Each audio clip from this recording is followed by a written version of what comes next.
Okay. Now, based on their acidity or based on their reaction with the H ions or availability of molecule OH ions, there are three types of the bases or alkali: monoacidic, diacidic, triacidic. If this concept is clear, what is acidity of alkali, then we can define these all by our own concept. Monoacidic base क्या होगा? When one molecule of the base on complete ionization produces one OH ion in aqueous solution. हमने यहाँ पर लिखा कि the number of OH ion produced by one molecule of an alkali on complete ionization. अब monoacidic में क्या हो जाएगा? एक OH ion देगा aqueous solution में of that base is called monoacidic. या फिर इसको दूसरे वे से डिफाइन करेंगे कि when one molecule react with only one hydrogen ion, यानी कि one molecule of the base react करता है केवल वन हाइड्रोजन आयन के साथ completely to form a salt and water as the only product. ठीक है. एग्जांपल स्ट्रॉन्ग बेस है जो हमारे NaOH एंड KOH. डाइएसिडिक में क्या हो जाएगा? Based on this concept there diacidic है तो मतलब दो OH आयन प्रोड्यूस करेगा, या फिर one molecule of the base will react with two hydrogen ions. ठीक है. इनके एग्जांपल क्या हो गए? CaOH का होल ट्वाइस. जब हम इसका एक्वस सॉल्यूशन बनाएंगे तो आप देखिएगा कि एक Ca बना कैल्शियम, ठीक है, और OH आयन दो आ गए. There are two OH ion, that's why it is a diacidic. MgOH का whole twice, there are the two OH ion. ठीक है. So one molecule of MgOH, magnesium hydroxide, is producing two OH ions. That's why it is called a diacidic. Then third last one is a triacidic base or alkali. इसमें भी same हो जाएगा. When one molecule of base or alkali on complete ionization produces three OH ion or three hydroxyl ions. ठीक है. Then in its aqueous solution or one molecule reacts with three hydrogen ions, then it will be called triacidic. Example हो जाएगा AlOH3 aluminium hydroxide. Aqueous solution बनाएंगे तो aluminium की valency 3 होती है, ये OH के 3 आयंस लेगा और उसके साथ ये रिएक्ट करेगा तो इसमें 3 OH आयंस प्रोड्यूस कर दिया. FeOH का होल थ्राइस, Fe3 आ जाएगा, 3 OH आयंस हो जाएंगे. यहाँ पर क्या होगा? One molecule of the base यानी कि FeOH का whole thrice producing the 3 OH ions. Last में एक रिएक्शन दिखाई आपको देखेगा AlOH3 plus 3 HCl. Try acidic है तो HCl के 3 मॉलिक्यूल आए हैं और हमें 3 H आयन चाहिए थे, इसलिए हमने 3 यूज किया यहाँ पर. ठीक है. तब जाकर के हमारा AlCl3 प्लस 3H4, यानी कि एक Al ने 3H के साथ रिएक्ट कर रहा है, यानी कि OH जो 3 पार्ट है यहाँ पे ये 3 H के साथ रिएक्ट करेंगे और देन आपका वाटर एंड सॉल्ट बनाएंगे. So this is the base classification of base according to their strength, according to their concentration, according to their acidity. Any doubt? This chapter is finished now. ठीक है. Last in the next class जब भी हम करेंगे तो पहले हम 15 minute redox reaction based on electronic concept करेंगे. That will be, we will take only 10 to 15 minutes. Then we will start the chapter of I. ठीक है.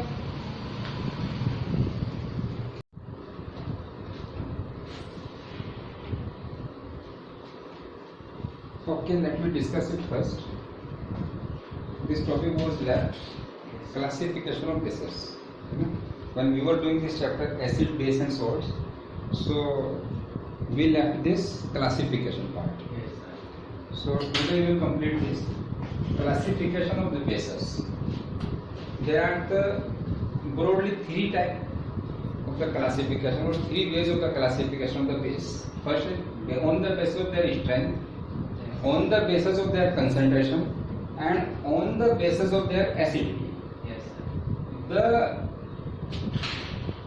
concept behind classification of bases on the basis of their strength and on the basis of their concentration is just similar to the classification of acid.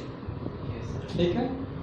On the basis of the strength जो हम बात करते हैं, दो type के bases हो जाएंगे, strong base and weak base, ठीक है।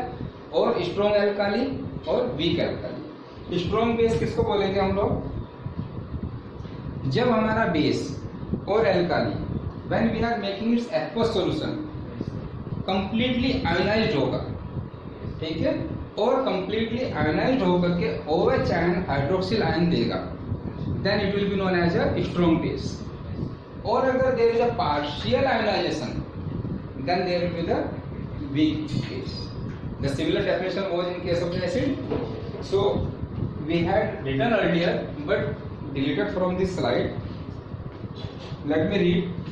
The alkalis or bases which undergoes almost complete ionization in aqueous solution to produce high concentration of hydroxyl ions are known as strong alkalis. Or we know that what are the strong bases like NaOH, KOH, ठीक है, these are the barium hydroxide, BaOH का all twice, these are the strong bases.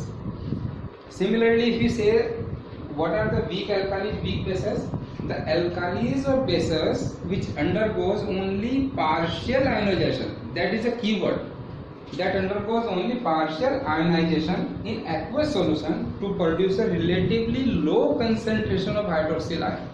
Means complete ionization नहीं होगा और hydroxyl ion जो होंगे वो relatively low concentrate होंगे, यानी कि लो नंबर्स में प्रोड्यूस होंगे, then this will be called as a weak base और weak alkalies. Examples of these are NH4OH, ammonium hydroxide, calcium hydroxide, CaOH का whole twice and magnesium hydroxide MgOH का whole twice, ठीक है।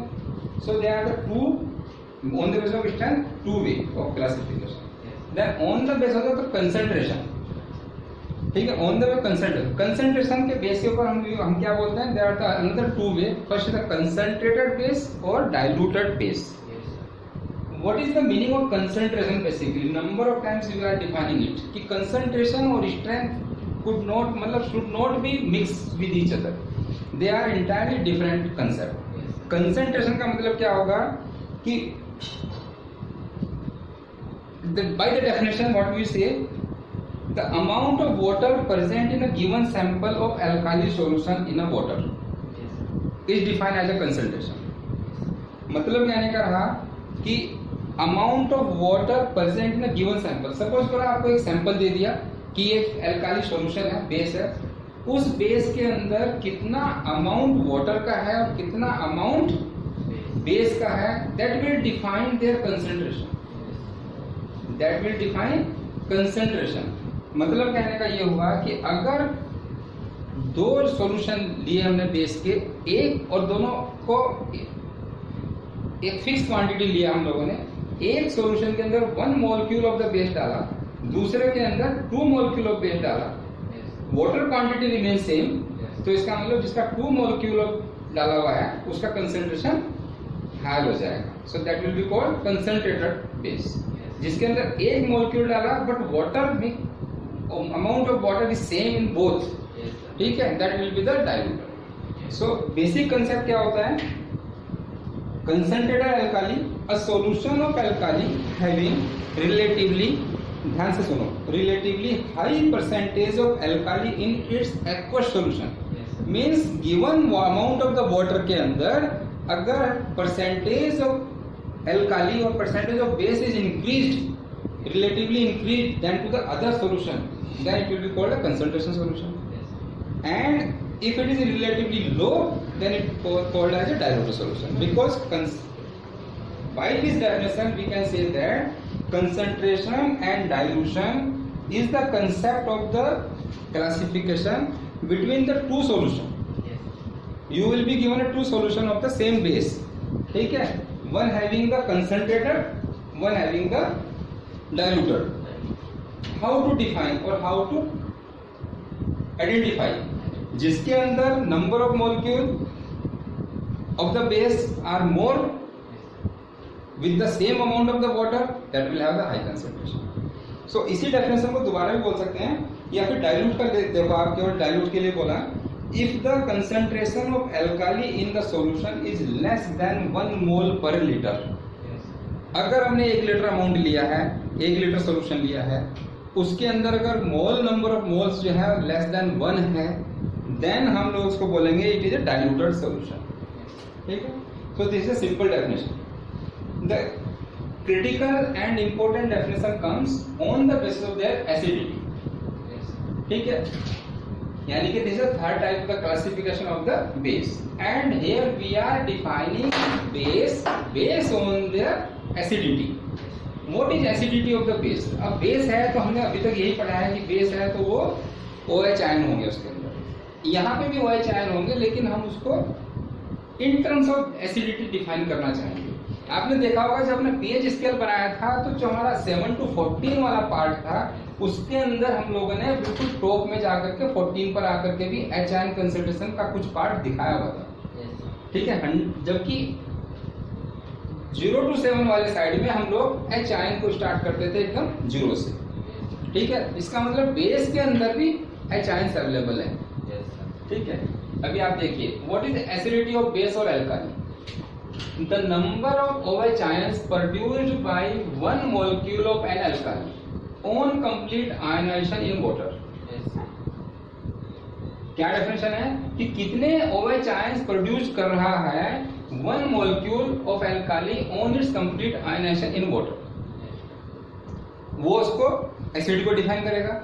या फिर number of hydrogen ions H ion of N acid, किसी given acid के कितने H ion के साथ में one molecule of alkali react करता है और साल्ट एंड वाटर बनाता है। जब हम एसिड और बेस की रिएक्शन करते हैं, न्यूट्रलाइजेशन रिएक्शन इसको बोलते हैं, तो सॉल्ट एंड वाटर बनता है। अब वो क्या बोलता है कि बेस की एसिडिटी किस पर डिपेंड करती है कि कितने हाइड्रोजन आयन के साथ गिवन एसिड के one molecule of the alkali react करेगा और salt and water बनाएगा as a product, so that will be called as a acidity of the base। ठीक है, और अगर हमारा जो बेस है वो insoluble है, यानी कि there are some bases which are not soluble in the water, which are not able to make an aqueous solution, in that case acidity क्या कैसे डिफाइन होगी? The acidity of a base is equal to the number of OH ion present in one molecule। यानी कि